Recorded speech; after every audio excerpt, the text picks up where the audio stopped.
Some of the worst damage is in Jefferson City. The city is just ending a curfew put into effect overnight after a violent tornado ravaged the area late Wednesday night. One man is dead after a shark attack in Hawaii. Authorities say 65-year-old Thomas Smiley from California was swimming about 60 yards from shore when he was attacked. And right now, that short-term plan to fix this situation is to use that Kalamazoo water to flush out the water in Parchment and Cooper Township. Another big question right now, those health concerns.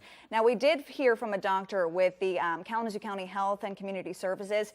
He was saying that exposure to PFAS doesn't necessarily mean that there is a health issue or a health issue will develop. So still, again, a lot of questions in that situation. The last day of the week doesn't usually mean a work day for the legislature, but political reporter Mackenzie Frost says that is not the case today. She looks at why lawmakers are back in Lansing today in this morning's Capitol Rundown. It's not uncommon for a woman to have dense breast tissue. So take a look at the differences. This is considered a fatty breast, so low density. Now over here in this image, you can see more white. That indicates a higher density. In Denver, a woman spent her Memorial Day weekend connecting with the veteran in West Michigan. When her grandfather died, she came across a set of dog tags that were not his. So she tracked down the tags to a family in Portage. Jamie Thompson says the tags have been missing for nearly 75 years. President Trump is spending this Memorial Day in Tokyo. Day 3 of the president's 4-day state visit to Japan has been a busy one, full of pomp and circumstance, as well as high-stakes talks on security and trade. Eat this, not that. In this week's Doc Talk, the best brain foods for back to school. That's not bad at all. I love whenever you say that. Chances for the beach or the pool. Because that's really all we care about, right? It's been so long. Yeah. It's time we have our chance. It's not uncommon for young kids to try to climb trees for fun, but one 9-year-old in Washington may have taken it a little too far. The little boy got stuck after climbing more than 50 feet up a pine tree, but couldn't get down, so he yelled for help. Rescue crews came out and connected him to a safety harness to get him to the ground. Firefighters say this little boy was involved in another incident earlier this week, climbing things he shouldn't. It seems we are finally finished with snow in West Michigan. Knock on wood, right? However, some other states are not so lucky. South Carolina lottery officials say the single winning ticket was sold in that state. Are we mad at them or happy for them? I mean, Erica's mad, I can tell. The 17th annual Girls on the Run 5K went through downtown Kalamazoo last night, but one runner captured the hearts of many. 10-year-old Mara Halsey has spina bifida.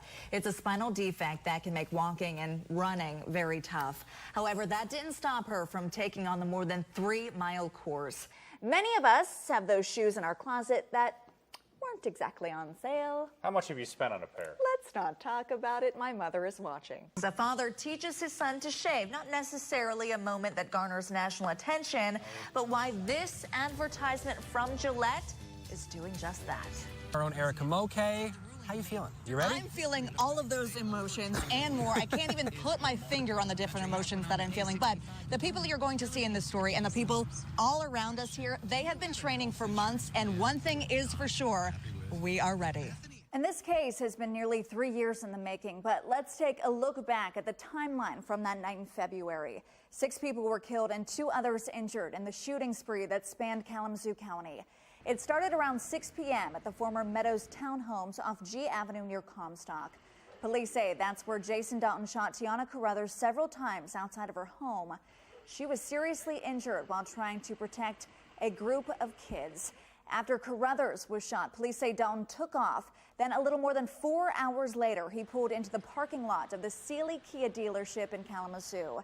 That's where father and son, Richard and Tyler Smith, were looking at a car. Authorities say Dalton opened fire, killing them both. 15 minutes after that, police say Dalton opened fire a 3rd time at the Cracker Barrel off 9th Street, killing 4 women and wounding then 14-year-old Abby Koff. The victims were sisters-in-law Mary Jo and Mary L. Nye, Judy Brown and Barbara Hawthorne. Initially, doctors declared Abby Koff dead, but the teens survived. Dalton was caught about 2 hours after that last shooting. It's been almost 3 years of appeals and court decisions since then, including an outburst during his preliminary hearing in May of 2016.